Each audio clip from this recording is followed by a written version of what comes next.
నుంచి గోపన్పల్లి ప్రెసిడెంట్ చేశాను ఆల్రెడీ. ఇప్పుడు కూడా ప్రజెంట్ ప్రెసిడెంట్ నేనే. ఇట్లాంటి వింత విడ్డూరాలు నేను ఎక్కడా చూడలేదు.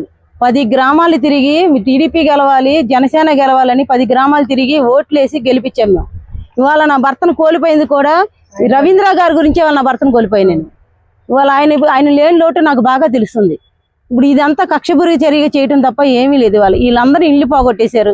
ఇప్పుడు నా ఊరు ప్రజలు అడుగుతున్నారు నన్ను, ఏమ్మా మరి ఆ రోజు రవీంద్ర గారి గురించి నువ్వు ఇంటింటికి తిరిగి గెలిపించేదాకా ఓట్లు వేయించావు కదా, ఇవాళ మాకు పరిష్కారం ఏంటి? మరి మా ఇల్లు పడేశారుగా, నువ్వేం చెబుతావు అని అడుగుతున్నారు. దీనికి రవీంద్ర గారే ఈ పాపం అంతా కట్టుకుంటారు.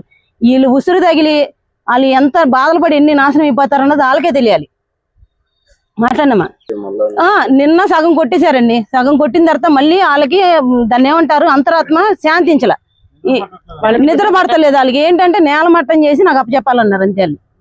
ఇప్పుడు ఊరు తిరిగి మనం అంతా చెప్పిన తర్వాత ప్రజల్లో ఏ మొహం పెట్టుకుని వెళ్ళి అడుగుతాం? రేపు పొద్దున టీడీపీకి ఓటేయమంటే ఏ మొహం పెట్టి అడుగుతారు? చొప్పించి కొడతారు అడిగితే.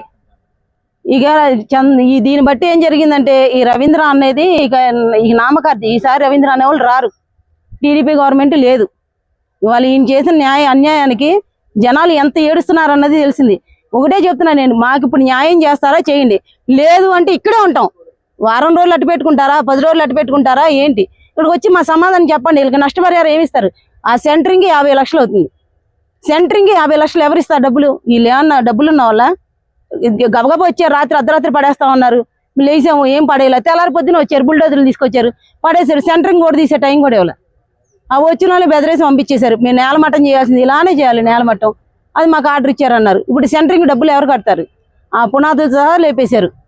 మరి దీనికి బాధ్యత ఎవరు వహిస్తారు? మేమైతే వెళ్ళాం, జనాలందరూ వస్తున్నారు, ఇక్కడే కూర్చుంటాం. ఆ రవీంద్ర గారు వచ్చి ఏం చేస్తారో చెప్పాలి. అప్పుడు దాకా ఇక్కడే కూర్చుంటాం. వారం చేస్తారా, 10 రోజులు చేస్తారా, 20 రోజులు చేసుకుంటారా, మీ ఇష్టం చేసుకోండి. మీరు వచ్చి సమాధానం చెప్పండి.